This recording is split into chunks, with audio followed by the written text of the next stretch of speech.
الفاتحة.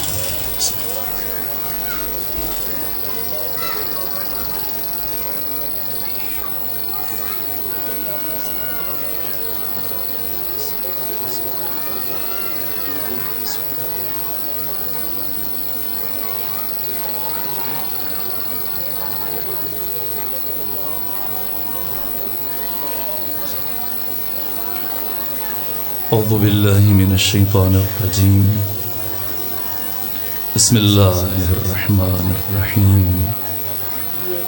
الحمد لله رب العالمين بارئ الخلائق أجمعين.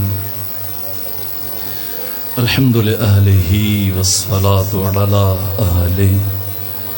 الصلاة والسلام على سيد الأنبياء والمرسلين العبد المؤيد الرسولنا المسدد المصطفى الأمجد الحبيب الأحمد النبي الأمي المكي المدني السراج المنير الكوكب الدري صاحب الوقار والسكينة المدفون بأرض مدينة سيدنا ونبينا وشفيع ذنوبنا وطبيب قلوبنا وحبيب نفوسنا ومولانا بالقاسم محمد المصطفى صلى الله عليه وسلم وأهل بيته الأطيبين الأطهرين الأنجبين المأصومين المظلومين ورحمة الله على أحبابهم وأصحابهم وشيعتهم ومحبيهم ومواليهم أجمعين ولعنة الله على أعدائهم ومنكري فضائلهم وغاصبي حقوقهم من جوم عداوتهم إلى الآن ومن الآن إلى قيام يوم الدين وبعد يوم الدين. أما بعد فقد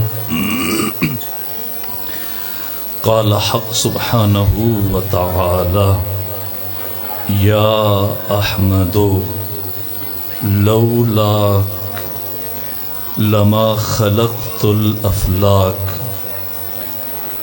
ولولا علي لما خلقتك ولولا فاطمة لما خلقتكما. صلوات بھیجیے خاندان فاطمہ.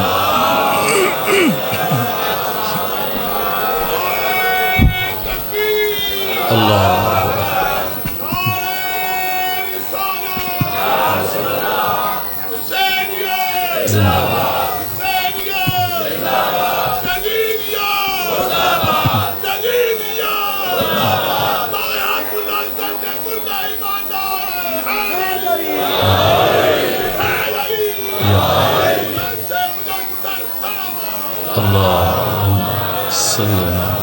محمد. کچھ جگہ باقی ہے، اگر آنے والوں کے لیے زحمت ہوگی، آپ کے لیے اگر مشکل نہ ہو تو یہیں تشریف لیں سب مل کے، تاکہ بعد میں آنے والوں کے لیے آسانی ہو جائے. میں اپنی گفتگو کے آغاز میں سب سے پہلے اپنے مولا و آقا حضرت امام زمانہ کی بارگاہ میں ایام انہدام جنت البقیع کی مناسبت سے تعزیت پیش کرتا ہوں، اور آپ مومنین کی خدمت میں تعزیت پیش کرتا ہوں.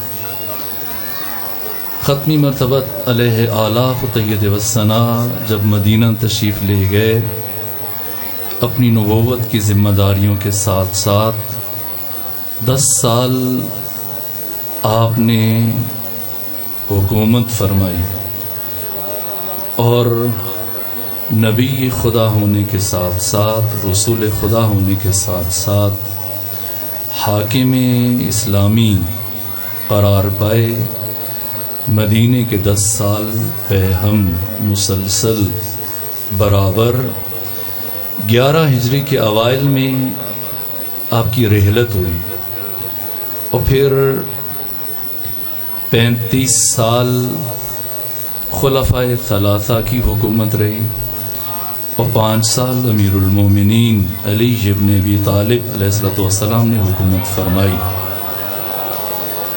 یہ 30 سال اللہم صلی علی محمد 30 سال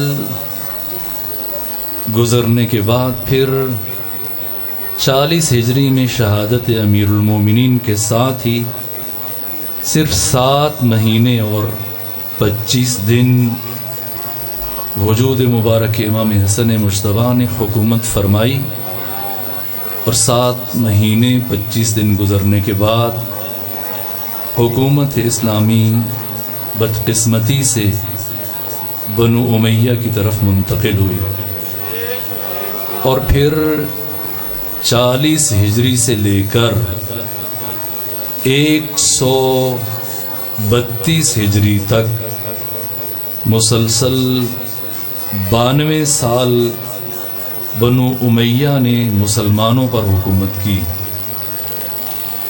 پھر 132 ہجری میں بنو امیہ کی حکومت زوال پذیر ہوئی، اور بنو امیہ کا آخری حکمران مروان حمار قتل ہوا، اور یہاں سے عباس کی حکومت شروع ہوئی جو 656 ہجری تک جاری رہی، یعنی 524 سال حکومت کی۔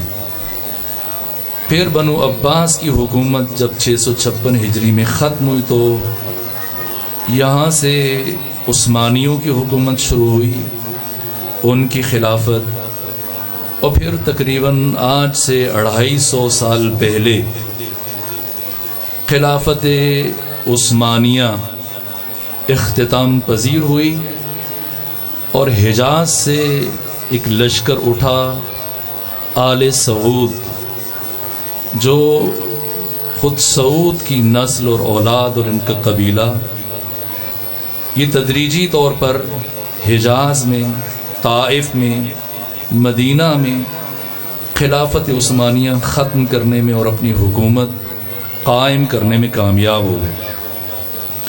اور جیسے ہی آل سعود نے اپنی حکومت قائم کی تو دوسرے سال جو انہوں نے بدترین جرم کا ارتکاب کیا وہ جنت البقیع پر حملہ آور ہوئے۔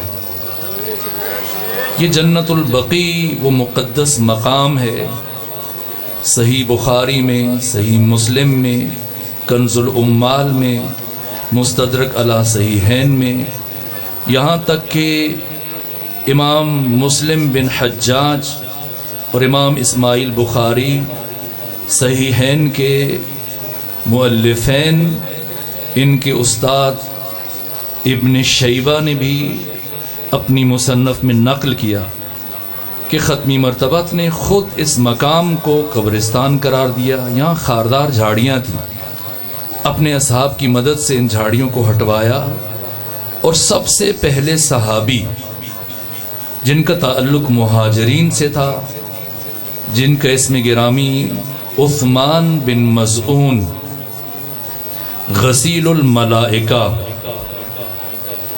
جب صحابہ کرام انہیں غسل دینے کے لیے آگے بڑھے تو آقا ختمی مرتبت نے فرمایا کہ عثمان کو غسل نہ دو، کہ ملائکہ خدا نے اور اللہ کے فرشتوں نے عثمان بن مظعون کو غسل دے دیا ہے۔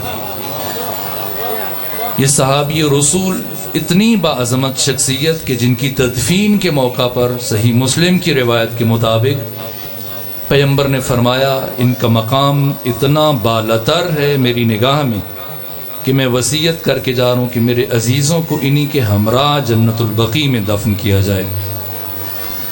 اور جب مولا متقیان سے کسی نے پوچھا کہ آپ نے اپنے بیٹے کا نام عثمان کیوں رکھا ہے، کہا اپنے بھائی عثمان بن مظعون کی یاد میں اور ان کی محبت میں۔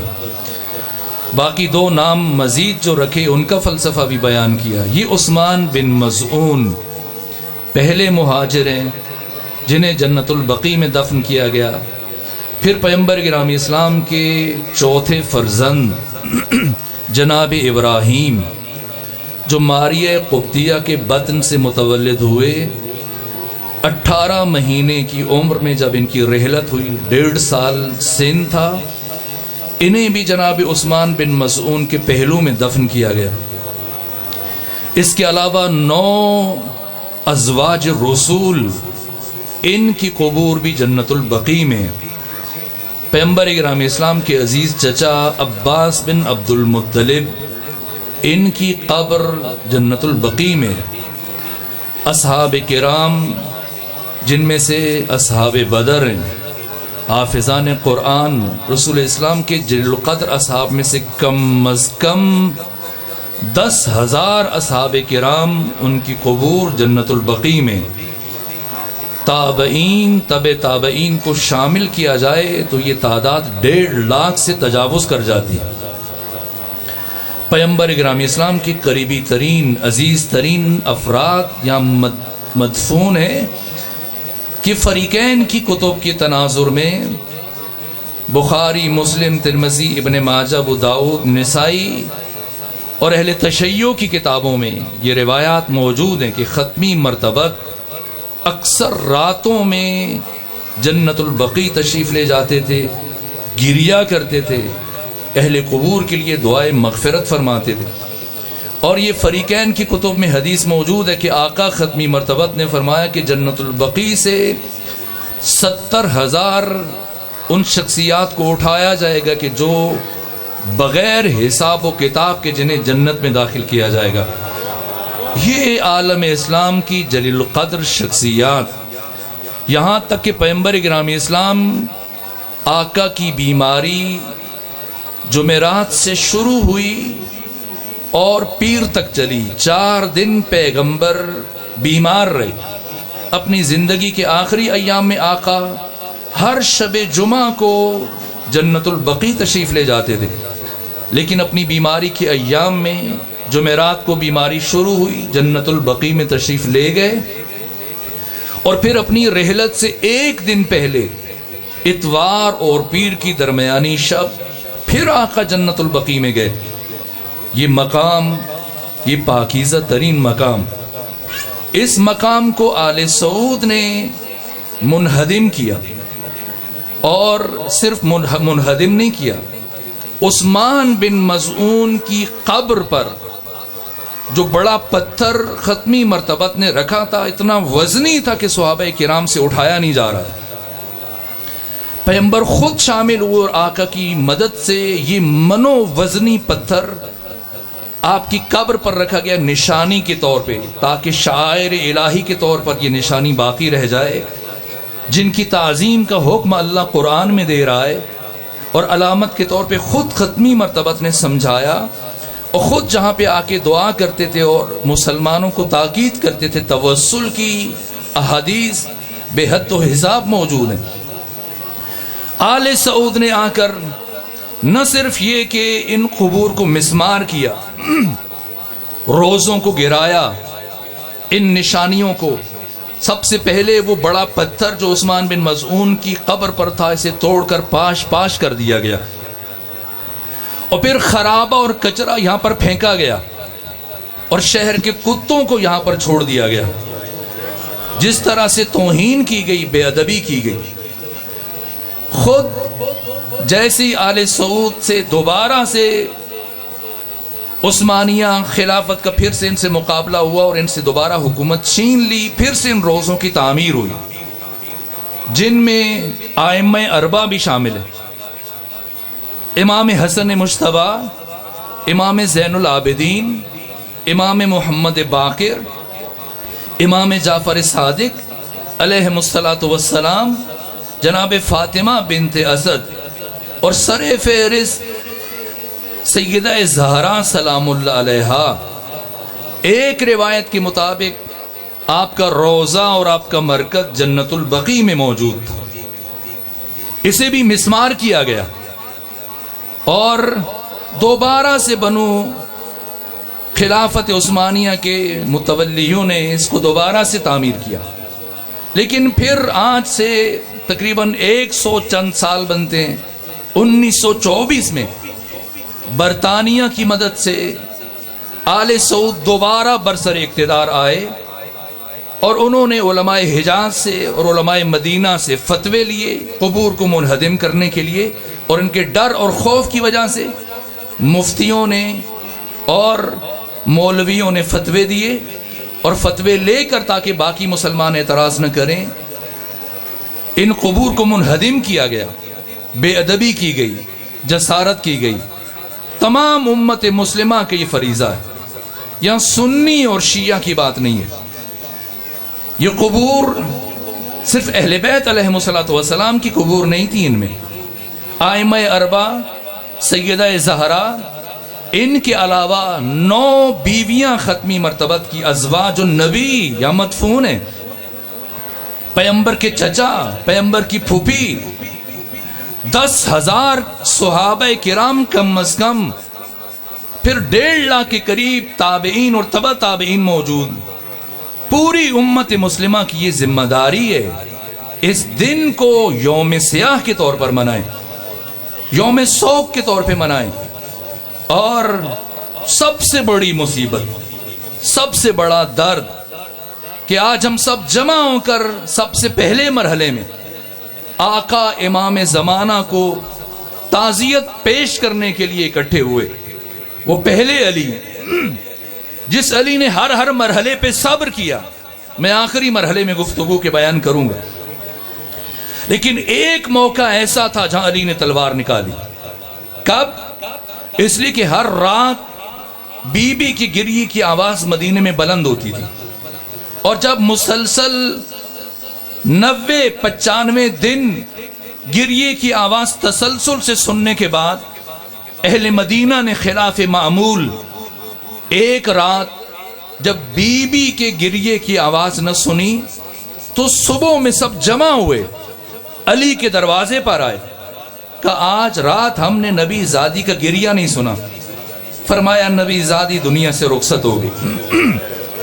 یہ مرحلہ حزب حاکم کے لیے سخت تھا کہ نبی کی اکلوتی بیٹی دنیا سے چلی جائے اور ان کی نماز جنازہ کی تشییع نہ کی جائے، نماز جنازہ میں شرکت نہ کی جائے۔ یہ حزب حاکم کے چہرے پر تماچا تھا، اس لیے حزب حاکم اور اکابرین اور چند بڑے افراد اکٹھے ہو کے علی کے پاس آئے، کہا آپ ہمیں بتائیں، نبی زادی کی قبر تک ہمیں لے چلیں، ہمارے ہمراہ خواتین ہوں گی، بزرگ اور بوڑھی خواتین، صحابیات، اور قناتیں نصب کی جائیں گی اور قبر کشائی ہوگی پورے احترام کے ساتھ۔ نبی زادی کو قبر سے باہر لایا جائے گا، پھر ہم نماز جنازہ پڑھیں گے، دوبارہ سے تدفین ہوگی۔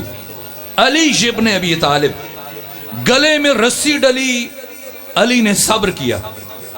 دروازے کو آگ لگی، علی نے صبر کیا۔ ثانی زہرا جناب سیدہ زہرا کی رخسار پر تماچا لگا، علی نے صبر کیا۔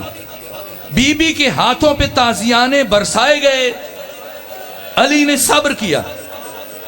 دربار گلے میں رسی ڈال کے توہین آمیز انداز میں پہنچایا گیا، علی نے صبر کیا۔ شمشیر کی طرف ہاتھ نہیں بڑھا، لیکن جیسی حزب حاکم نے کہا کہ صحابیات اور مدینہ کی بوڑھی خواتین یہ آگے بڑھ کر کناتے لگا کر قبر کشائی کریں گی پورے ادب کے ساتھ، تاکہ ہم نبی زادی کے نماز جنازہ پہ، میت پر، جسد پر نماز جنازہ پڑھ سکیں۔ اب پہلی مرتبہ علی کا ہاتھ قبضہ شمشیر کی طرف بڑھا، کہا وہ سب رسول اللہ کی وصیتیں تھیں کہ علی ان مراحل میں صبر کرنا، لیکن رسول اسلام نے مجھے اس مرحلے کے لیے صبر کا حکم نہیں دیا تھا۔ اس مہرت کے لیے رسول کی وصیت میرے لیے موجود نہیں تھی، اس لیے اگر کسی نے ایک قدم بھی آگے بڑھایا تو اس کا سر اس کی گردن پر موجود نہیں رہے گا۔ کسی کو حق حاصل نہیں ہے کہ آگے بڑھ کر دختر نبی کی قبر کشائی کی بات کرے، یہاں حزب حاکم گھبرا گئے، مطالبہ کرنے والے افراد گھبرا گئے، پیچھے ہٹے اور اپنے مطالبے سے دستبردار ہوئے۔ علی فاتح خیبر، علی ہر ظلم برداشت کیا، لیکن نبی زادی کی قبر کشائی تحمل نہیں فرمائی۔ آج ہم سب اس لیے جمع ہوئے کہ اس زمانے کے علی کو، امام زمانہ کو تعزیت پیش کریں کہ اے امام زمانہ، ہم شرمندہ ہیں کہ آپ کی جدہ طاہرہ سیدہ زہرا سلام اللہ علیہا کی قبر کی اہانت کی گئی۔ ایک طرف اتنی روشنی ہے مدینے میں کہ اگر رات کے 2 بجے بھی کوئی چلا جائے، مدینے کی کسی گلی میں کھڑا ہو جائے، اگر اس کے ہاتھ سے سوئی بھی گر جائے تو رات کے 2 بجے جھک کر وہ سوئی اٹھا لے گا۔ لیکن دوسری طرف اگر جنت البقیع کی طرف رخ کرے تو تاریکی ہے، اندھیرا ہے، جہاں پوری مسجد نبوی میں ہر طرف ایئر کنڈیشن لگا دیے گئے، وہاں نبی زادی اور ائمہ اربعہ کی قبور پر چند پتھر پڑے ہیں، تھوڑی سی مٹی پڑی ہے۔ آقا امام زمانہ ان عزاداروں کی طرف سے پرسہ قبول کیجئے، تعزیت قبول کیجئے۔ آج کے دن مجھ سے میرے عزیز بھائی نے کہا میں نبی زادی سے متعلق کچھ عرض کروں۔ سب سے بڑا درد انہدام جنت البقیع میں، سب سے بڑی مصیبت اور سب سے بڑا دکھ اس بی بی کی قبر کا انہدام ہے، اور اس بی بی کے روزے کا منہدم کیا جانا ہے، جس سے متعلق بخاری اور مسلم نے بھی لکھ دیا کہ کلما، جب بھی زندگی میں، نہ کبھی، چند دفعہ، نہ جب بھی نبی زادی پیمبر کے سامنے آتی تھی اور پیمبر کی نگاہ سیدہ زہرا کے چہرے پر پڑتی تھی، 5 کام کرتے تھے۔ فقام الیہا، کھڑے ہوتے تھے؟ نہیں، کھڑے ہو کر آگے چل کر جاتے تھے، اور فاطمہ زہرا کا ہاتھ اپنے ہاتھ میں لیتے تھے، پھر فاطمہ زہرا کے ہاتھ سے استشمام کرتے تھے۔ ایک مرتبہ نبی زادی نے پوچھا بابا آپ میرے ہاتھ کا استشمام کیوں کرتے ہیں؟ پیغمبر نے فرمایا میں اسی سیب بہشتی کی خوشبو محسوس کرتا ہوں۔ پھر بی بی کے ہاتھ کا بوسہ لیتے تھے اور اپنے ہمراہ لے کے آتے تھے۔ فَأَجْلَسَهَا فی مجلسِهِ، آ کے نبی زادی کو اپنی مسند پر بٹھا دیتے تھے۔ نبی زادی پیغمبر کی مسند پر، اور پیغمبر خود احترام فاطمہ میں کھڑے ہو جاتے تھے۔ یہ فاطمہ زہرا کون ہے؟ اس بی بی کا شرف کیا ہے؟ اس بی بی کی عزت کیا ہے؟ اس بی بی کا مقام کیا ہے؟ اس بی بی کی شناخت کیا ہے؟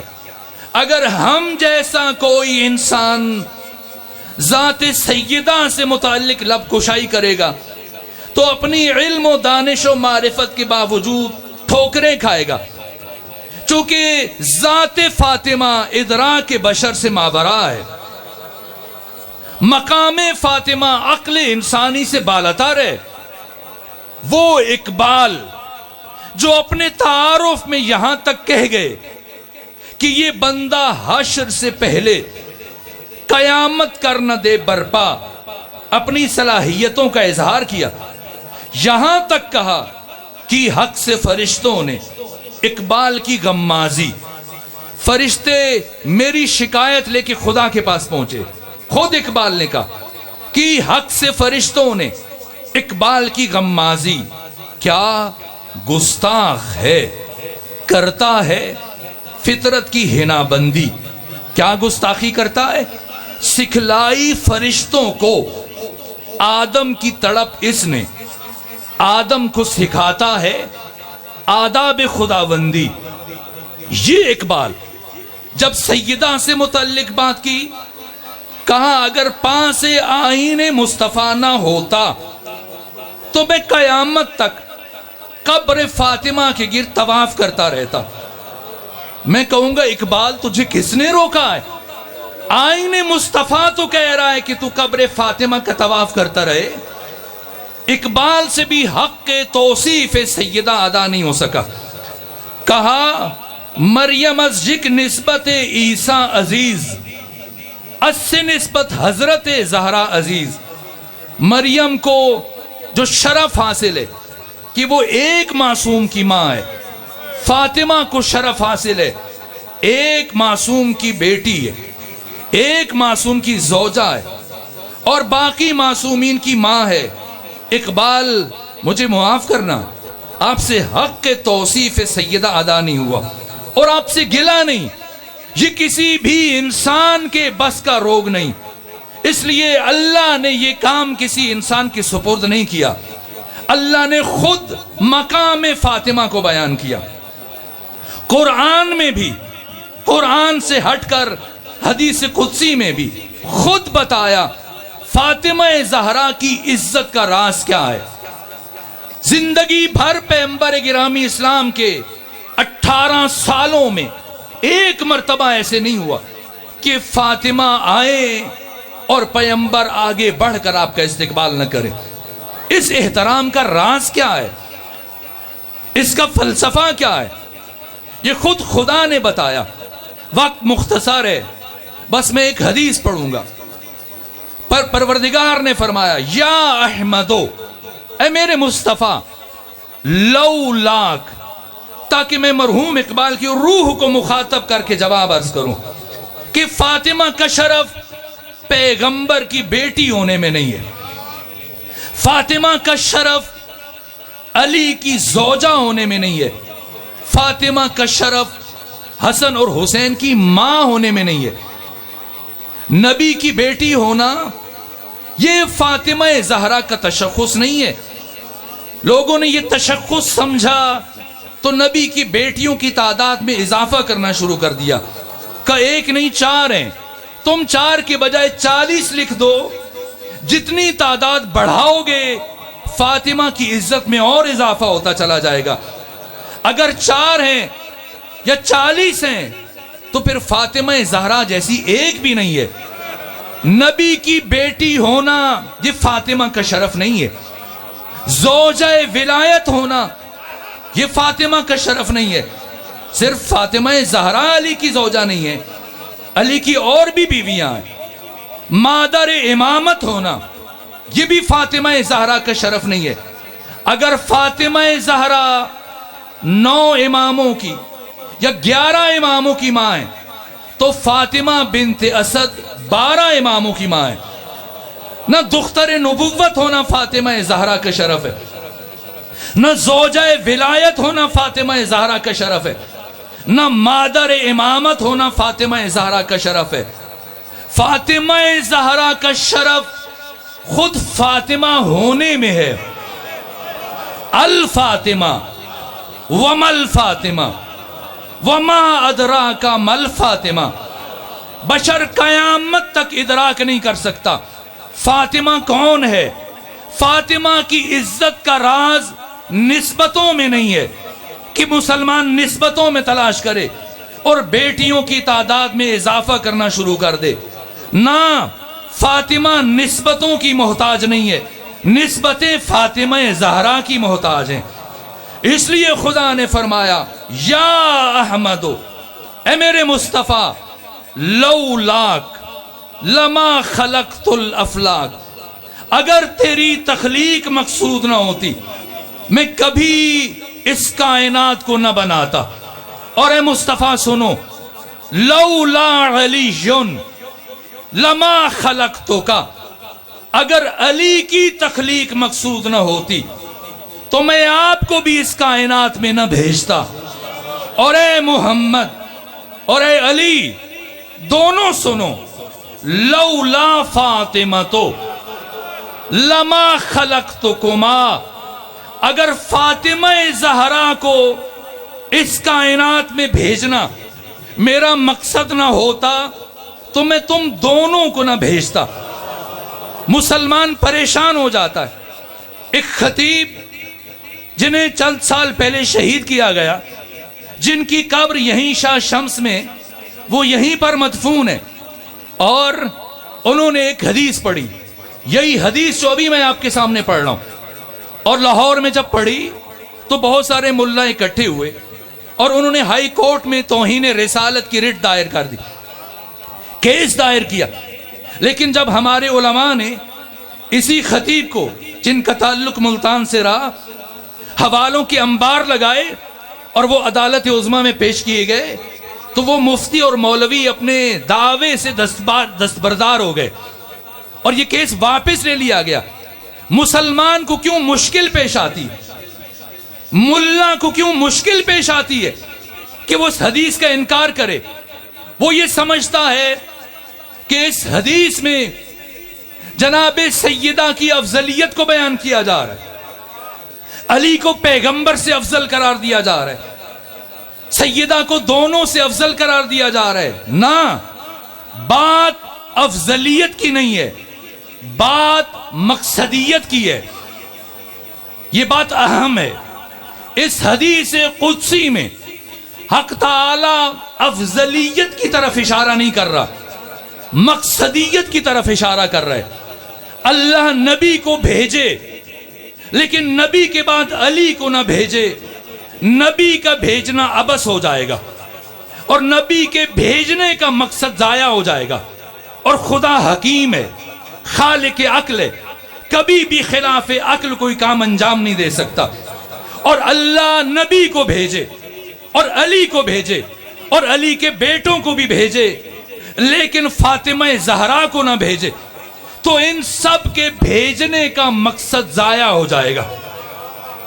اس لیے کہ نبی زادی نے ان سب کے اہداف اور مقاصد کو بچایا۔ استاد آیت اللہ میر جہانی اصفہانی نے ان الفاظ کے ساتھ ایک پوری کتاب لکھی اور اس حدیث کی شرح کا آغاز اس جملے سے کیا، کہا بدن انسان میں کچھ اعضاء ایسے ہیں کہ اگر کاٹ دیے جائیں تو انسان ناقص ہو جائے گا، جیسے ٹانگیں ہیں، جیسے ہاتھ ہیں، لیکن انسان کی موت نہیں ہوگی۔ لیکن 3 اعضاء ان کا اس بدن انسان میں اور اس امکان وجود میں جو کردار ہے وہ اساسی ہے کہ ان 3 میں سے اگر ایک بھی متاثر ہو جائے انسان منہدم ہو جائے گا، انسان نابود ہو جائے گا۔ ایک مغز، ایک قلب اور ایک جگر۔ مغز، اس پر حیات انسانی وابستہ، دل اس پر حیات انسانی وابستہ، اور جگر اس لیے کہ دماغ، مغز یہ انسان کے پیکر میں، انسان کے وجود میں حاکم ہے، لیکن مغز کی حیات اور مغز کی زندگی دل سے وابستہ ہے۔ یہ دل اس مغز کو خوراک مہیا کرتا ہے۔ اگر دل اپنا کام کرنا چھوڑ دے تو مغز ناکارہ ہو جائے گا، دماغ کی موت ہو جائے گی، انسان ختم ہو جائے گا۔ سرپرست دماغ ہے، فیصلے مغز کرتا ہے، لیکن مغز کی حیات اس دل اور قلب سے وابستہ ہے۔ قلب یہ حیات دماغ کا ضامن ہے اور خود دل کی زندگی یہ جگر سے وابستہ ہے۔ جگر دل کو خون مہیا کرتا ہے اور خون کی طرف خون منتقل کرتا ہے دل کی طرف۔ اگر یہ مثال میں کسی حد تک پہنچا سکا عالم امکان کی، اسی طرح سے اس کائنات میں ذات ختمی مرتبت عقل بشر اور انسانیت کا دماغ ہے، اور اس عالم امکان میں ختمی مرتبت کی حیثیت مغز اور دماغ کی ہے۔ حق کی حاکمیت ان کے پاس ہے، لیکن اس دماغ کی یعنی ذات مصطفیٰ کی حیات قلب عالم امکان سے وابستہ ہے، اور قلب عالم امکان کا نام علی ابن ابی طالب ہے، اور علی کی حیات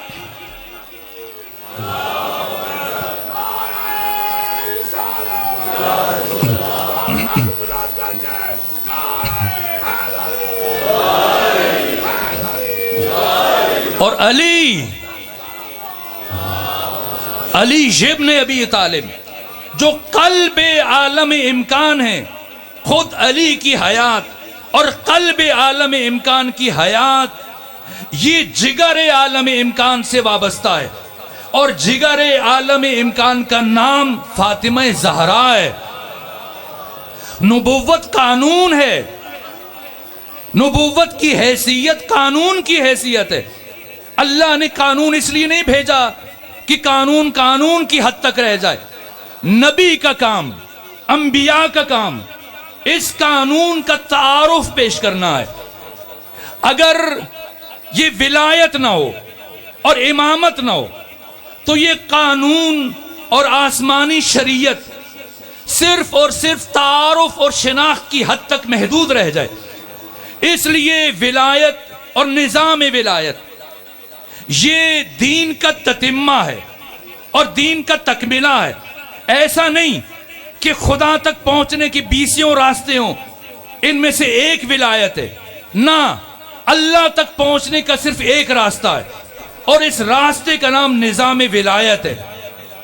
نبوت قانون ہے، اور اگر ختمی مرتبت پہ آ کے نبوت ختم ہو جائے اور بعد میں نظام امامت کا تعارف نہ کیا جائے تو آسمانی شریعت صرف تعارف کی حد تک محدود رہ جاتی اور مرحلہ نفاذ میں داخل نہ ہو سکتی۔ اس لیے کہ اس آسمانی شریعت کی نفاذ اور حفاظت کا نام نظام ولایت ہے۔ اس لیے فتح خیبر کے موقع پر بت دکھائے نبی نے، توڑے علی نے، ورنہ پیغمبر علی کے کندھوں پر سوار ہو کر خود بت توڑ سکتے تھے، لیکن نہ، علی کو اپنے کندھوں پر سوار کیا۔ اس لیے کہ نبی کا کام تشخیص ہے، نفاذ یہ ولایت کا کام ہے، نفاذ یہ امامت کا کام ہے۔ نظام ولایت یہ تحفظ دین اور نفاذ دین کی ضمانت ہے، اور جب یہی نظام ولایت خطرے میں پڑا تو کس نے بچایا؟ فاطمہ زہرا نے۔ جناب ذاکر تشریف لے آئے، آ چکے ہیں۔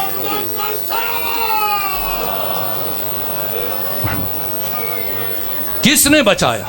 نظام ولایت کا تحفظ اور نظام ولایت کی بقا منحصر ہے ذات سیدہ میں۔ اگر فاطمہ زہرا کو اس کائنات میں بھیجے بغیر نظام نبوت و رسالت و امامت و ولایت بچ سکتا تو اللہ کبھی بھی اپنے سب سے بڑے راز کو عیاں نہ فرماتا۔ ابان بن تغلب نے یہ روایت ذکر کی ہے، اصول کافی میں ابو جعفر یعقوب کلینی نے امام صادق سے یہ حدیث بیان کی۔ توجہ فرمائیے، ابان بن تغلب میں مختصر کرنا چاہ رہا تھا کہ مبادا وقت کم نہ رہ جائے، لیکن ظاہر نبی تشریف نہیں لائے جنہوں نے بعد میں پڑھنا۔ میں بات آگے بڑھوں تاکہ گفتگو ایک مرحلہ اور طے کر لے۔ ابان بن تغلب نے اس حدیث کو بیان کیا، ابو جعفر یعقوب کلینی نے اس حدیث کو ہماری سب سے معتبر کتاب اصول کافی میں ذکر کیا۔ امام صادق نے فرمایا کہ اللہ نے اس کائنات میں 3 نور اتارے۔ ایک نور جو وقت طلوع ظاہر ہوتا ہے، یہ نور سفید ہے، اور ایک نور جو وقت غروب ظاہر ہوتا ہے، یہ نور سرخ ہے، اور ایک نور جو وقت زوال سے کچھ پہلے ظاہر ہوتا ہے، یہ نور زرد ہے۔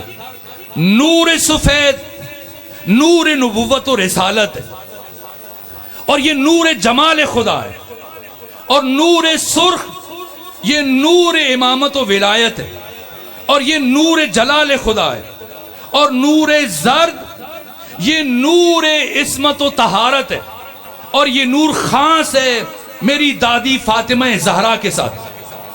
اور اللہ نے میری دادی فاطمہ کی نور کو نور رسالت اور نور امامت کے درمیان اس لیے رکھا کہ اگر اس نور کو درمیان سے ہٹا دیا جائے تو نہ رسالت بچتی ہے نہ نبوت بچتی ہے۔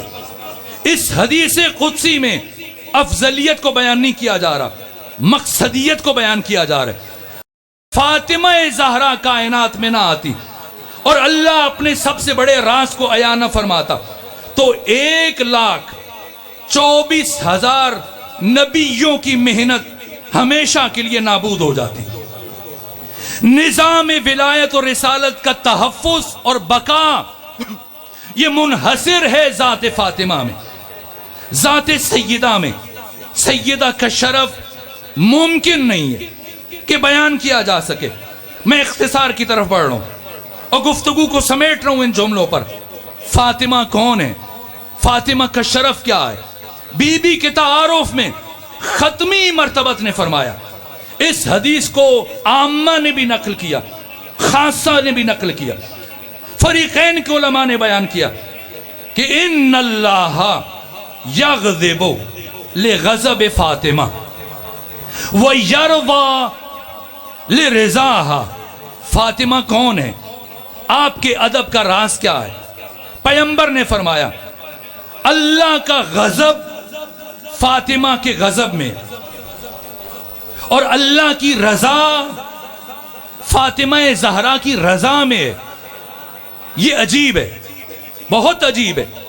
پیغمبر نے یہ نہیں فرمایا کہ فاطمہ کا غضب اللہ کے غضب میں، فاطمہ کی رضا اللہ کی رضا میں. اگر پیغمبر یہ فرماتے یہ بھی بہت بڑا شرف تھا، لیکن نہ، فاطمہ کا تعارف نہ ہو سکتا. فاطمہ کا تعارف یا اللہ نے فرمایا یا ختمی مرتبت نے فرمایا کہ اللہ کا غضب فاطمہ کے غضب میں، اللہ کی رضا فاطمہ کی رضا میں. اس سے عصمت ثابت کرنا یہ بہت معمولی بات ہے. مسئلہ فوق عصمت ہے، عصمت سے بالا تر.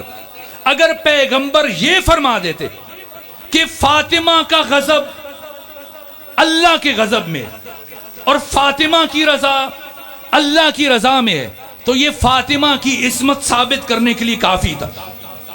لیکن پیغمبر نے یہ نہیں فرمایا، بات اس سے بہت اوپر ہے. کیا فرمایا؟ اللہ کا غضب. میں تکرار کر رہا ہوں تاکہ بات ذہن نشین ہو جائے، دل نشین ہو جائے، روح نشین ہو جائے، جان نشین ہو جائے اور آج کا پیغام مکمل ہو جائے. اللہ کا غضب فاطمہ کے غضب میں، اللہ کی رضا فاطمہ کی رضا میں ہے. یہ غیر معمولی بات ہے، یہ بہت بڑی بات ہے. یہ رضی اللہ کا معیار ختمی مرتبت نے بیان کیا. کون کون رضی اللہ ہے اور کون کون لعنت اللہ ہے. رضی اللہ کا معیار ذات فاطمہ ہے.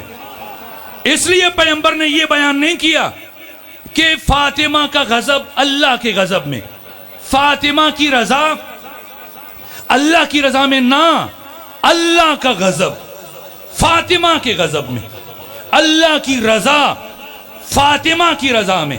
یعنی جس سے فاطمہ راضی ہے اس سے اللہ راضی، جس سے فاطمہ غضبناک ہے اس سے اللہ غضبناک ہے. جو اللہ کی رضا حاصل کرنا چاہتا ہے یعنی رضی اللہ بننا چاہتا ہے تو وہ فاطمہ کے دروازے پر چلا جائے. اگر اس کا سر در فاطمہ پر جھک گیا اور نبی زادی اس سے راضی ہو گئی تو ہم اسے رضی اللہ مان لیں گے. اور اگر فاطمہ زہرا کسی سے ناراض چلی جائیں اور غضبناک ہو کے چلی جائیں وہ رضی اللہ تو نہیں بنے گا، لعنت اللہ علیہ یقیناً بن جائے گا.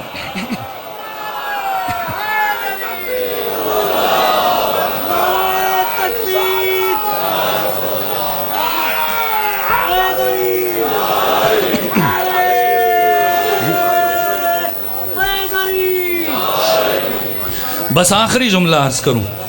فاطمہ زہرا معیار رضایت خدا. فاطمہ زہرا،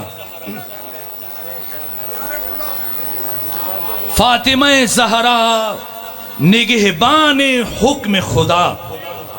فاطمہ زہرا محافظہ ولایت. فاطمہ زہرا مدافع اسلام. فاطمہ زہرا حق تعالی کا سب سے بڑا راز، فاطمہ زہرا سلام اللہ علیہا حق اور باطل کے درمیان امتیازی نشان، اس حدیث سے کم از کم عصمت فاطمہ زہرا ثابت ہوتی ہے۔ بس میں آخری جملہ عرض کر رہا ہوں اگر بات پہنچ جائے۔ عصمت اور معصوم ہونا، جب آپ اپنے بچوں کو 14 معصومین کے نام یاد کرواتے ہیں، اگر آپ کا بچہ پلٹ کر آپ سے پوچھ لے کہ بابا یہ معصوم کسے کہتے ہیں، تو کیا جواب دیتے ہیں؟ کون ہے معصوم؟ وہ سادہ ترین تعریف، معصوم کا سادہ ترین مفہوم جو آپ اپنے بچے کے سوال کے جواب میں اسے بتاتے ہیں۔ معصوم کون ہے؟ جو زندگی میں کبھی گناہ نہ کرے۔ اگر پلٹ کر آپ کا بچہ دوبارہ پوچھے کہ گناہ کیا ہوتا ہے، تو آپ کیا بتائیں گے؟ ترک واجب گناہ ہے، ارتکاب حرام یہ بھی گناہ ہے۔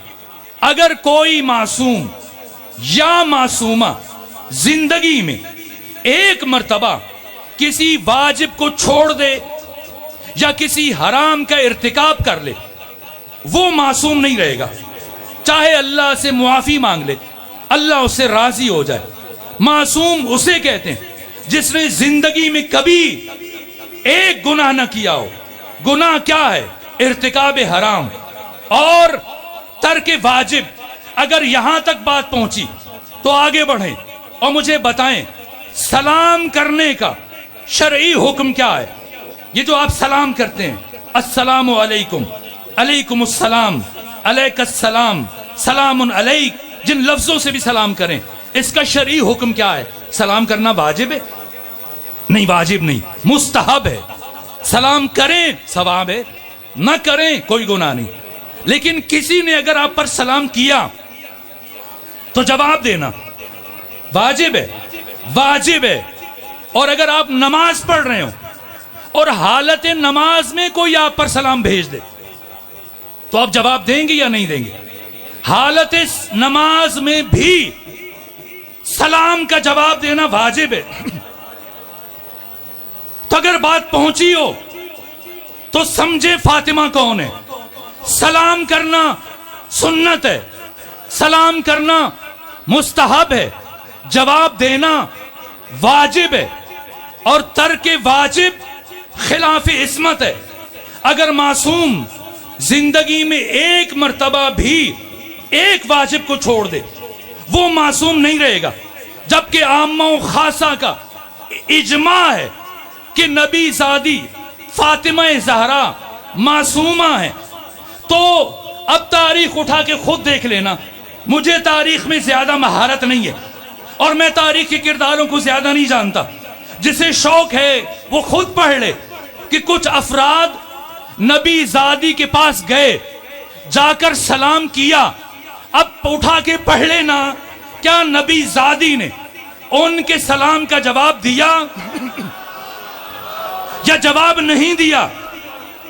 مجھے نہیں معلوم دیا یا نہیں دیا، میں نے یہی سنا ہے اور یہی دیکھا ہے کہ آنے والوں کا نبی زادی نے سلام کا جواب نہیں دیا، تو نبی زادی نے سلام کا جواب نہ دے کر قیامت تک آنے والے باشعور انسانوں کے لیے یہ پیغام چھوڑا کہ اے مسلمانوں، یا تو مجھے معصومہ نہ سمجھنا، اور اگر مجھے معصومہ سمجھتے ہو تو میں جس کے سلام کا جواب نہیں دے رہی اسے کبھی مسلمان نہ سمجھنا۔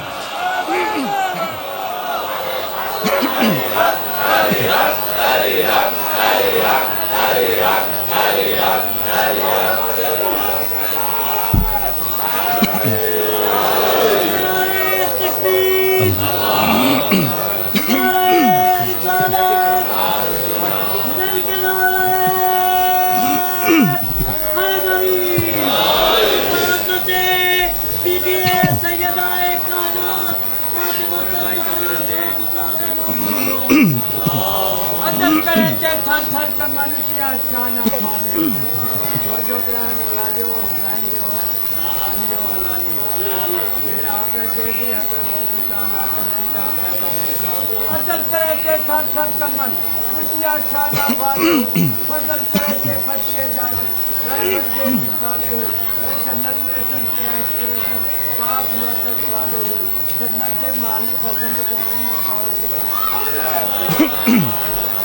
فاطمہ زہرا سلام اللہ علیہا مظہر عدالت الہیہ، فاطمہ زہرا معیار حق اور باطل، فاطمہ زہرا معیار کفر اور اسلام، فاطمہ زہرا تنہا ترین محافظ نظام ولایت۔ نظام ولایت اگر فاطمہ زہرا کے بغیر بچ سکتا تو اللہ اس کائنات میں کبھی بھی اپنے سب سے بڑے راز کو عیاں نہ فرماتا۔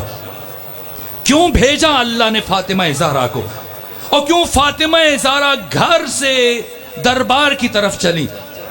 اس لیے کہ نظام ولایت کا، توحید الہیہ کا، عدل الہی کا، شریعت آسمانی کا تحفظ اور بقا منحصر تھا ذات فاطمہ زہرا میں، اس لیے دربار گئیں۔ اور جب دربار پہنچی ہیں فاطمہ زہرا حزب حاکم کے گھر میں بھی جا سکتی تھی، اگر مسئلہ فتق کا ہے تو گھر چلی جائیں یا اسے بلا لیں، نہ اس کے گھر گئیں نہ اسے بلایا، خود دربار گئیں۔ جگہ کا انتخاب نبی زادی نے خود کیا، راستے کا انتخاب خود کیا ہے، وقت کا انتخاب خود کیا ہے، اور شرکاء قافلہ کا انتخاب بھی خود کیا ہے۔ ازواج النبی میں سے ام سلمہ آگے بڑھی، نبی زادی مجھے ہمراہ لے جائے، فرمایا نہیں، یہ فاطمہ زہرا کا محاذ ہے۔ بنو ہاشم میں سے کسی مرد کو اپنے ہمراہ نہیں لیا، خواتین کو لے کے گئیں، ازواج نبی میں سے کسی کو ساتھ نہیں لیا۔ اس کی حکمت پھر کبھی عرض کروں گا۔ کون سا وقت منتخب کیا؟ جب مسجد نبوی کھچا کھچ لوگوں سے بھری ہوئی تھی، یعنی نماز ظہر کے بعد جیسے ہی نماز ظہر تمام ہوئی، نبی زادی نے اس وقت کا انتخاب کیا۔ کیوں؟ وہ بی بی جس کی زندگی کی سب سے بڑی خواہش تھی کہ کوئی ناہمارم مجھے نہ دیکھے، میں کسی ناہمارم کو نہ دیکھوں، آج اتنے بڑے ہجوم کا انتخاب کیوں کیا؟ تاکہ نوع بشر تک، قیامت تک آنے والی نسل انسانی تک فاطمہ زہرا کا پیغام پہنچ جائے۔ اب فاطمہ چلی، ابن خلدون جیسے متعصب مورخ نے لکھا کہ فاطمہ زہرا کے چلنے کا انداز ہو بہو رسالت مآب کے جیسے تھا۔ اپنے ہاتھ میں اپنے بابا کا عصا اٹھایا اور اپنے بابا کی ردا کندھوں پہ رکھی۔ اس طرح سے مورخین نے لکھا کہ نبی زادی کی ردا زمین پر خط کھینچتی اچل رہی تھی، اور بنو ہاشم کی خواتین کے جھرمٹ میں بی بی اپنے گھر سے مسجد تک جا سکتی تھی۔ ابھی تک وہ دروازہ جو مسجد میں کھلتا تھا کسی نے بند نہیں کیا تھا، اس لیے کہ رحلت نبوی کا تیسرا دن تھا، بعد میں بند کیا گیا۔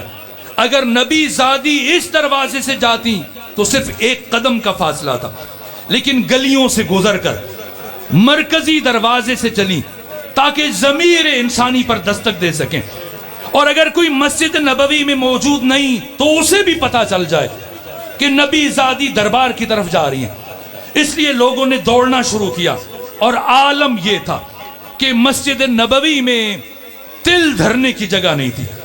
بی بی کو پتا تھا آج مجھے بیٹھنے کے لیے مسند نہیں دی جائے گی، اپنے ہمراہ مسند لے کے چلی جاتی، اس لیے کہ اتنی دیر کھڑے ہو کے خطبہ دینا مشکل مرحلہ تھا۔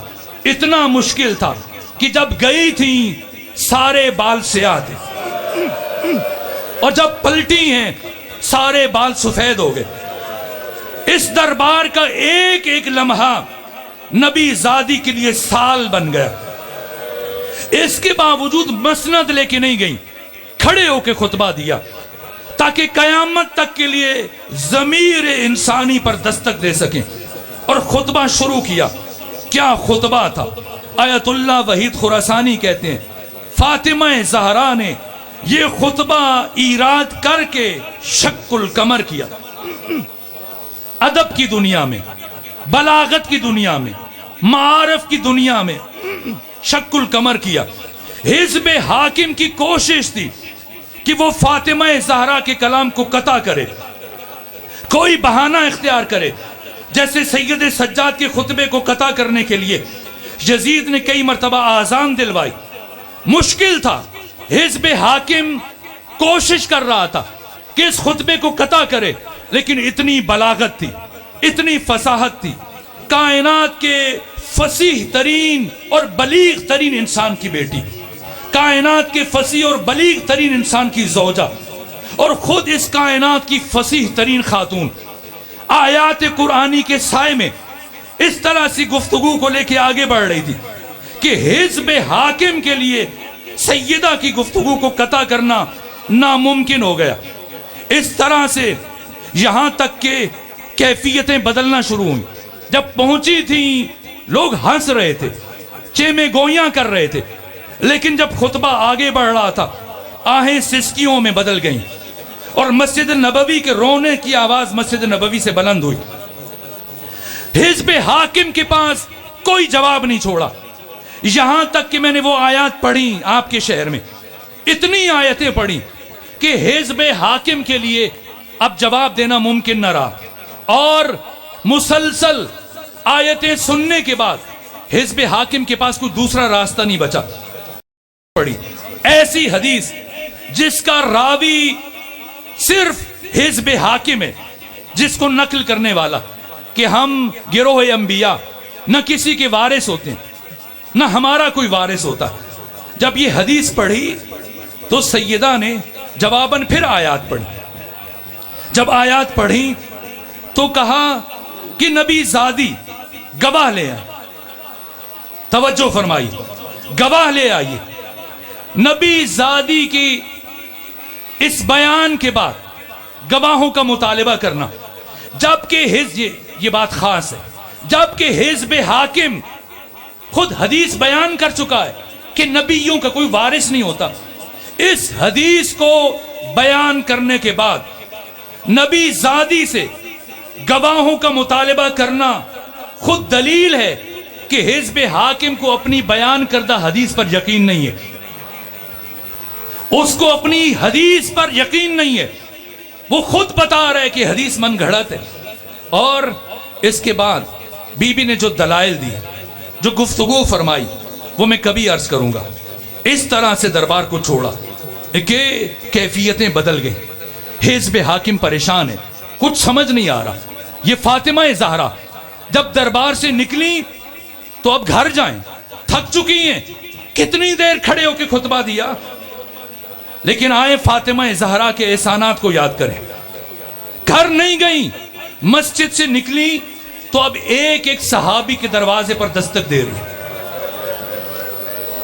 اور جب دروازہ کھلتا ہے بی بی فرماتی اٹھو، کچھ دن پہلے غدیر میں جو اعلان سنا تھا، گواہی دو، حق پامال ہو رہا ہے، ولایت کو چھپایا جا رہا ہے. جب کوئی دروازہ نہ کھلا، میں نے سال گزشتہ بیان کیا، ایک دروازہ کھلا تھا. کیا ہوا؟ تفصیل عرض کر دی. یہاں سے بھی گھر نہیں گئی. جناب حمزہ کی قبر کتنے دور ہے مدینے سے؟ جو گئے وہ جانتے ہیں. جہاں پر بی بی پلٹنے کے بعد، دربار سے پلٹنے کے بعد سینکڑوں اصحاب کے دروازوں پر دستک دیتی رہی، اور وہاں سے بھی گھر نہیں گئی. قبر حمزہ پہ پہنچی، جا کے گریہ کیا اور کہا اے حمزہ، اگر آج آپ زندہ ہوتے تو حق اس طرح سے پائمال نہ ہوتا. یہاں بیٹھ کر گریہ کر رہی تھی کہ محبوب ابن لبیب اپنی بیوی کے ساتھ گزر رہا تھا. آگے بڑھا، بیوی کو سیدہ کے پاس بھیجا، کہ میں نے سنا ہے کہ نبی زادی آج ظہر کے بعد دربار گئی تھی، جا کے پوچھو کیا خلافت واقعی علی کا حق تھا؟ بیوی نے فرمایا مگر کچھ شک ہے. پھر دوبارہ بیوی کو بھیجا کہ اس پر علی کی خلافت اور حاکمیت پر دلیل کیا ہے؟ سیدہ نے فرمایا انسیتم الغدیر، کیا تم نے غدیر کو فراموش کر دیا؟ اس نے تیسری مرتبہ اپنی زوجہ کو آگے بھیجا کہ اگر خلافت علی کا حق ہے اور غدیر علی کی خلافت پر دلیل ہے تو علی خود کیوں نہیں گئے؟ آپ کیوں گئی علی کی طرف سے؟ ایک مرتبہ سیدہ کے چہرے پر جلال آیا، کہ ارے تم نے کیا میرے بابا محمد مصطفیٰ کی زبان سے یہ حدیث نہیں سنی تھی کہ علی کی مثال اس امت میں مثل کعبہ ہے، کعبہ کبھی بھی لوگوں کا طواف نہیں کرتا، لوگوں پر واجب ہے کہ وہ کعبے کا طواف کریں۔ علی ایسا امام نہیں کہ وہ لوگوں کے پیچھے دوڑے کہ مجھے خلیفہ بنا لو، مجھے امام مان لو، نہ، علی کو تمہاری ضرورت نہیں ہے، تمہیں علی کی ضرورت ہے۔ یہاں تک کہ بیوی پلٹ کے گھر پہنچی، لیکن حزب حاکم نے اچھے سے سمجھ لیا کہ اگر یہ بیوی کچھ دن اور زندہ رہی اور ایک مرتبہ پھر دربار میں آئی تو ہمیں کوئی اس مسند پر نہیں بیٹھنے دے گا۔ چنانچہ حزب حاکم نے یہ طے کیا کہ جس قدر جلد ممکن ہو سکے اس شمع ہدایت کو گل کر دیا جائے اور اس چراغ ہدایت کو بجھا دیا جائے۔ چنانچہ پیغمبر اسلام کی رحلت کے چوتھے دن 50 افراد ہاتھوں میں لکڑیاں اٹھائے، ڈنڈے اٹھائے، تلواریں اٹھائے، جلانے کا سامان اٹھائے۔ علامہ مجلسی نے بہاء الانوار کی 10ویں جلد میں لکھا ہے، اور اگر آج کی کوئی یہ روشن فکر جو سوشل میڈیا پر بیٹھ کر انکار کرتے ہیں کہ نبی زادی دربار نہیں گئی، کوئی نبی زادی کے دروازے پر نہیں آیا، تو وہ بخاری اور مسلم کے استاد ابن ابی شیبہ کی مصنف کھول کے دیکھیں گے کیا لکھا ہے۔ کس نے دروازے پر آوازیں بلند کی، کس نے لکڑیاں اکٹھی کی؟ اتنی لکڑیاں اکٹھی کی گئیں نبی زادی کے دروازے پر کہ ابن قتیبہ نے لکھا کہ نبی زادی کو دروازے کے جلائے جانے کے بعد اہل مدینہ 3 مہینے تک یہ لکڑیاں کھانے بنانے میں استعمال کرتے ہیں۔ اور شیخ عباس قمی نے اپنی کتاب بیت الاحزان میں لکھا ہے، اوائل میں یہ روایت لکھی، نے کہا کہ ایک بڑی شخصیت کا بیٹا، بس سینے میں سکت نہیں، 2 جملے سنے زحمت تمام کرو۔ ایک بہت بڑی شخصیت کا بیٹا مدینے سے شام پہنچا، کس کے پاس؟ امیر شام کے بیٹے کے پاس، یزید کے پاس پہنچا اور کہا اے یزید، تم نے اچھا نہیں کیا، تم نے حسین کو قتل کیا، حسین کے بھائیوں کو مارا، بیٹوں کو مارا، ساتھیوں کو مارا، اگر یہاں تک رک جاتے تو میں تمہارے پاس مدینے چل کے نہ آتا، اس لیے کہ مردوں کی لڑائی تھی، لیکن تمہیں یہ حق نہیں پہنچتا تھا کہ تو نبی زادی کو، رسول اسلام کے نواسیوں کو درباروں اور بازاروں میں اجنبیوں کے سامنے، غیر مسلموں کے سامنے بے مقنع و چادر لے کے آئے۔ یہ سنا یزید نے تو اس کا چہرہ غصے سے سرخ ہو گیا کہ اگر کوئی اور مجھ سے یہ بات کہتا، ذکر فاطمہ میں دائیں بائیں نہ دیکھنا، اس لیے کہ اللہ نے فاطمہ زہرا کا ذکر کرتے ہوئے اپنا ذکر چھڑوا دیا تھا۔ جب آیت تطہیر نازل کی تھی تو زمین پر اس آیت کو اتارنے سے پہلے پروردگار نے یہ آیت آسمانوں پہ سنائی، اور وہ فرشتے جو محو عبادت خدا تھے سب سے کہا یا ملائکتی و یا سکان سماواتی، پہچانو فاطمہ کون ہے اور ذکر فاطمہ کا مقام کیا ہے، کہ خدا اپنا ذکر چھڑوا کر اپنے فرشتوں کو جس فاطمہ کا ذکر سنائے، اس فاطمہ کے ذکر میں کبھی دائیں بائیں نہ دیکھنا۔ آنے والے آتے ہیں، ایک لمحے کے لیے بھی اپنے ذہن کو دائیں بائیں نہ کیا کرو۔ یہ لکھا جناب شیخ عباس قمی، اس شخصیت کا بیٹا، جیسے ہی یزید نے اس کی بات سنی تو یزید کا چہرہ غصے سے سرخ ہو گیا کہ اگر کوئی اور مجھ سے یہ بات کہتا میں اس کی بات تحمل کر لیتا، لیکن تمہیں یہ حق نہیں پہنچتا کہ تم مجھ سے یہ کہو۔ کہ کیوں؟ میں کیوں نہیں کہہ سکتا؟ یہ سنا تو یزید اپنے مقام سے اٹھا اور لکڑی کے ایک صندوق سے ایک تحریر لے کے آیا، اور اس تحریر کو آنے والے فرد کی طرف بڑھا دیا کہ یہ پڑھو۔ کہ یہ کیا ہے؟ کہ یہ تمہارے باپ کا خط ہے جو اس نے مدینہ سے میرے باپ کے لیے شام بھیجا تھا۔ کیا لکھا تھا خط میں؟ لکھنے والے نے لکھا، رحلت نبی کے بعد چوتھے دن ہم نے اپنے ایک غلام کو علی کے گھر کی طرف روانہ کیا، جاؤ جا کے علی کو بلا کے لاؤ کہ علی آ کر حزب حاکم کی بیعت کریں۔ لیکن جب ہمارا غلام پہنچا تو علی کے گھر سے ایک کنیز دروازے پر آئی، کہ میرے آقا علی قرآن کی تدوین میں مصروف ہیں اور وہ باہر تشریف نہیں لائیں گے۔ تو میرا بھیجا وہ غلام واپس آیا۔ جب واپس آیا تو مجھے بہت غصہ آیا، اور میں نے چند افراد کو اس پیغام کے ساتھ روانہ کیا کہ جاؤ اور جا کے علی کو لے کے آؤ، اور اگر اب کی دفعہ علی تمہارے ساتھ نہ آئے تو بتا کے آنا کہ فلاں یہ کہہ رہا تھا کہ وہ لینے کے لیے خود آئے گا، اور جب خود آئے گا تو اپنے ہمراہ لے کے جائے گا۔ لیکن جب دوسری مرتبہ میرے بھیجے ہوئے افراد پہنچے، انہوں نے دق الباب کیا، تو اب علی کے گھر سے کسی کنیز کے بجائے خود نبی زادی دروازے پر آئے اور میرے لیے پیغام بھیجا کہ فلاں سے کہو وہ ہم سے کیا چاہتا ہے، ہم اہل بیت سے کیا چاہتا ہے۔ اگر وہ چاہتے کہ علی آ کے بیعت کریں تو یہ قیامت تک نہیں ہوگا۔ جب تم نے حکومت لے لی ہے اور حکومت کو غصب کر لیا تو اب ہم اہل بیت سے کیا چاہتے ہو؟ میری زندگی میں بتانا، نبی زادی کہہ رہی تھی تم کبھی بھی علی سے بیعت نہیں لے پاؤ گے۔ کہ جب دوسری مرتبہ میرے بھیجے ہوئے افراد واپس آئے تو مجھے بہت غصہ آیا۔ میں نے اپنے ساتھیوں کو بلایا اور ہم 50 افراد لکڑیاں اٹھائیں، ڈنڈے اٹھائے، تلواریں اٹھائیں، جلانے کا سامان اٹھایا، اور ہم علی کے دروازے پر پہنچے۔ اور جب میں نے قنفذ سے کہا آگے بڑھو اور اب دستک دو، جو قنفذ نے دستک دی، میں نے محسوس کیا علی چلتے ہوئے دروازے کی طرف بڑھ رہے ہیں۔ لیکن اس سے پہلے کہ علی دروازہ کھولیں، نبی زادی علی کے سامنے آ کر رک گئیں۔ کہا اے علی، جب تک میرے بابا محمد مصطفیٰ زندہ رہے کبھی انہوں نے خود تلوار نہیں اٹھائی، ہمیشہ آپ نے میرے بابا کا دفاع کیا، اس لیے کہ اس وقت روئے زمین پر حجت خدا میرے بابا تھے، اور اب روئے زمین پر حجت خدا آپ ہیں، اس لیے آپ خود اپنا دفاع نہیں کریں گے، آج نبی زادی آپ کا دفاع کرے گی۔ یہ سن کر علی پیچھے ہٹے، فاطمہ آگے بڑھی اور دروازے کے قریب آ کے کہا خبر ہے یہ کون سا دروازہ ہے جہاں اتنی گستاخیاں کر رہے ہو؟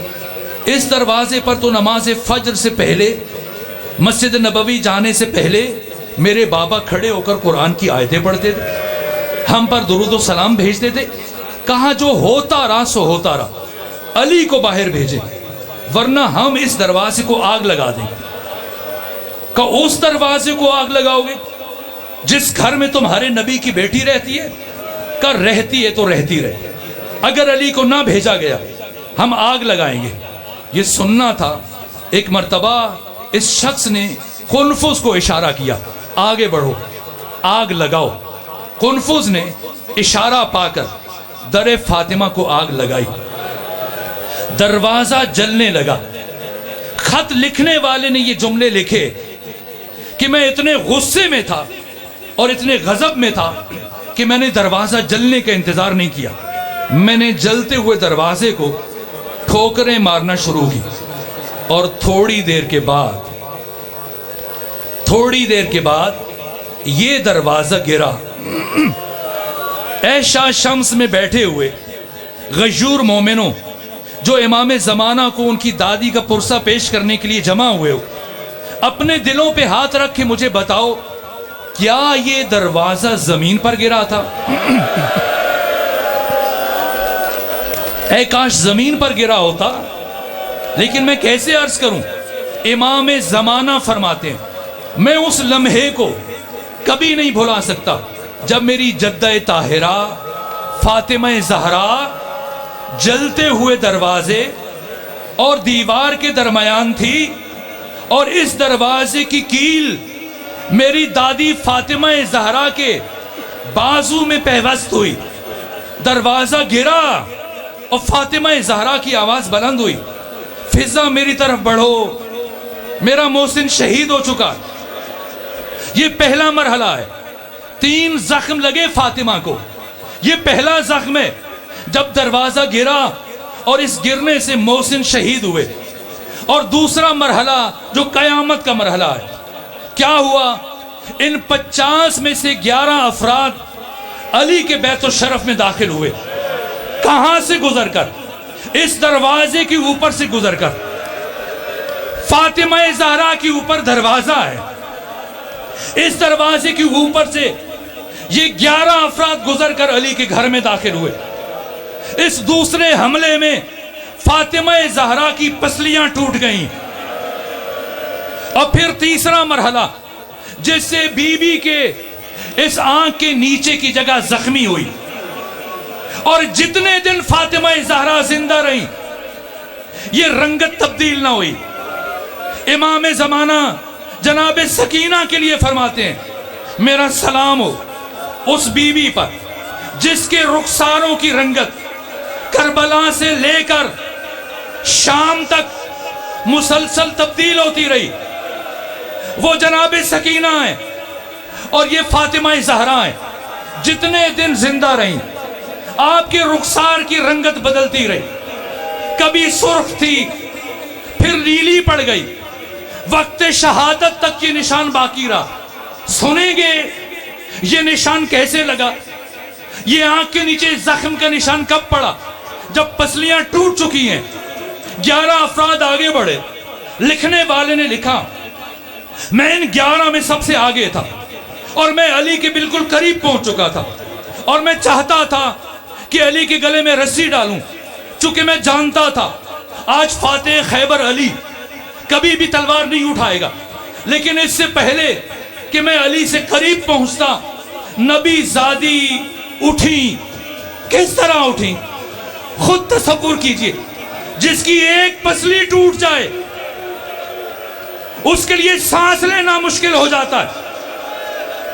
جس کا بیٹا شہید ہو گیا، جس کی پسلیاں ٹوٹ گئیں، صرف علی کے دفاع میں، صرف ولایت کے دفاع میں نبی زادی نے اپنی قوت کو جمع کیا.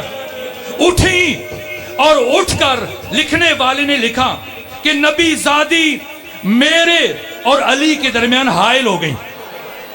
ہم دونوں کے درمیان کھڑی ہوئی اور مجھ سے کہا اے فلاں کبھی تم میری زندگی میں علی تک پہنچنے میں کامیاب نہیں ہو پائے گا. اور لکھنے والے نے لکھا اے نبی زادی درمیان سے ہٹ جا ورنہ ایسا ظلم کروں گا کہ تو خود ہٹنے پر مجبور ہو جائے گی. فاطمہ نے کہا اے فلاں میں قیامت تک نہیں ہٹوں گی. کہ ایک مرتبہ میں نے اپنا ہاتھ فضا میں بلند کیا اور پھر پوری طاقت سے ایک ایسا تماچا فاطمہ زہرا کے رخسار پر مارا. فاطمہ کا رخسار زخمی ہوا